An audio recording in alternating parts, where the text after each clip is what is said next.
రోజైతే నేను మీకు ఒక మంచి డ్రెస్ అయితే చూపిస్తాను. ఈ డ్రెస్ నేను జయానగర్లో స్ట్రీట్ ఒక పెద్ద ఆయన కింద పెట్టి అమ్ముతూ ఉన్నాడు అనమాట. సో నాకు ఎందుకో వెళ్ళి తీసుకోవాలనిపించింది. మా ఫ్రెండ్స్ అయితే యాక్చువల్లీ నాది కాదు షాపింగ్, మా ఫ్రెండ్స్ షాపింగ్ కోసం నేను వెళ్ళాల్సి వచ్చింది. సో నేను ఇంకా తీసుకోకూడదు అని చెప్పి గుడ్డిగా ఫిక్స్ అయిపోయాను మైండ్లో.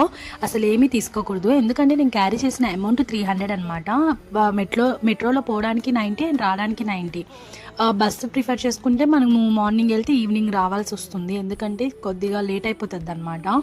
అదే కానీ మెట్రోలో వెళ్తే కొద్దిగా టైం అనేది సేవ్ అవుతుంది. సో అందుకని చెప్పి మెట్రో ప్రిఫర్ చేసాము. ఇంకా పోగా ఇంకా 100 మిగిలింది నా దగ్గర. ఈ 100కి పెద్దనైతే నాకు ఇంత మంచి డ్రెస్ అయితే ఇచ్చారు. సో అలానే ఇది చూడండి ఎంత బాగుందో. అది కూడా ఇప్పుడు ట్రెండీగా ఉండడానికి మెడ చూడండి ఎంత బాగుందో.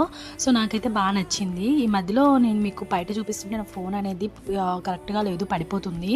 సో ఇది చూడండి చున్నీ, అసలుకి ఇది 100 రూపీస్లో ఇది ఒక 50 రూపీస్ వేసుకున్నా. అసలు రాదండి, అస్సలు రాదు. సో ఆయన ఇంకా తీసుకోమన్నాడు. నేను ఎక్కువ అమౌంట్ క్యారీ చేయలేకపోయాను. నేను మళ్ళీ కూడా జయనగర్కి వెళ్ళాను. ఆ పెద్ద ఆయన ఎక్కడ తీసుకున్నానో కూడా నేను మర్చిపోయాను అనమాట. సో ఇలాంటివి ఇంకా లాంగ్ టాప్స్ అండ్ కాటన్ చాలా బాగున్నాయి. అండ్ వాళ్ళు బల్క్గా తెచ్చిపెట్టున్నారు అవన్నీ. సో సెకండ్ ఐటమా అంటే అది కూడా కాదు, ఫస్ట్ ఐటమే. నా వీడియో అయితే మీ అందరికి నచ్చిందని